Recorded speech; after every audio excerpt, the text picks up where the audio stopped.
Bienvenue à la bibliothèque Louise Valseur-Gaillard.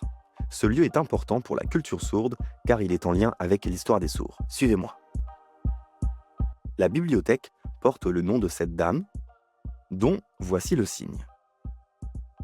C'est en 2019 que la bibliothèque a pris son nom, en hommage au long et remarquable combat qu'elle a mené dès 1900 pour les droits des sourds et le besoin d'une éducation en langue des signes. Elle a ensuite été oubliée après son décès. En 2019, la bibliothèque décide de rendre hommage à son travail. Pour la première fois, une bibliothèque publique française prend le nom d'une femme sourde et lui rend hommage.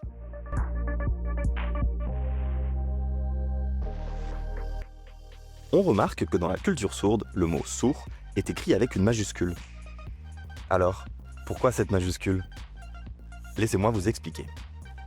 Le mot « sourd » englobe l'ensemble de la culture sourde.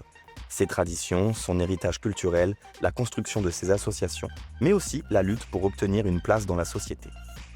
Et la langue des signes est nécessaire pour cela. Elle est la base même de la culture sourde. Sans parler de baisse, de perte ou de degré de surdité, sujet qui relève de la santé, le mot sourd désigne une identité culturelle, celle des personnes sourdes, entendantes signantes et coda.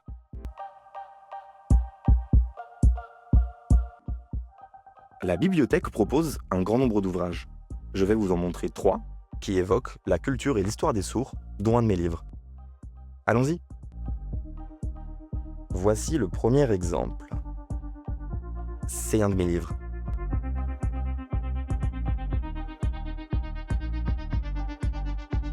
Il est coécrit avec ma femme, Angélique, et présente le parcours de vie de personnes sourdes, leur réussite et leur généalogie.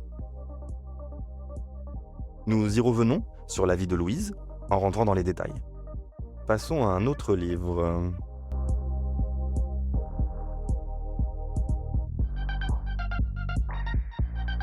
Il s'agit là d'un livre essentiel car il retrace l'étymologie, l'évolution et l'émergence des signes.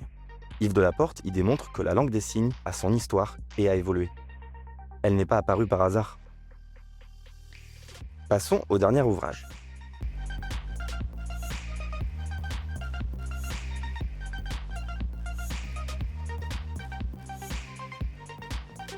Ce livre est important pour le domaine de la santé. L'auteur explique comment, sur 2 décennies, l'accessibilité aux soins a pu progresser. Je vous ai présenté seulement 3 livres, mais sachez que la bibliothèque en propose plus de 2000. La culture sourde est en développement constant. Pour vous repérer à la bibliothèque, nous avons mis des logos sur les documents. Celui-ci avec le drapeau international des sourds autour de la culture sourde. Et celui-là, le logo des mains fuchsia, qui permet de repérer les documents où vous aurez directement de la langue des signes.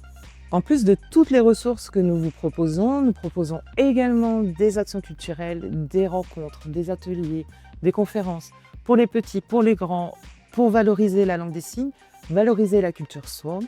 Et toutes ces actions et ces ressources, vous pouvez aussi les retrouver dans les 4 autres pôles sourds de la ville de Paris. Au total, sur les 70 bibliothèques municipales, nous sommes 5 pôles sourds. Et toutes les informations, toutes les ressources, etc., vous pouvez les retrouver notamment sur les réseaux sociaux en tapant Bibliopi.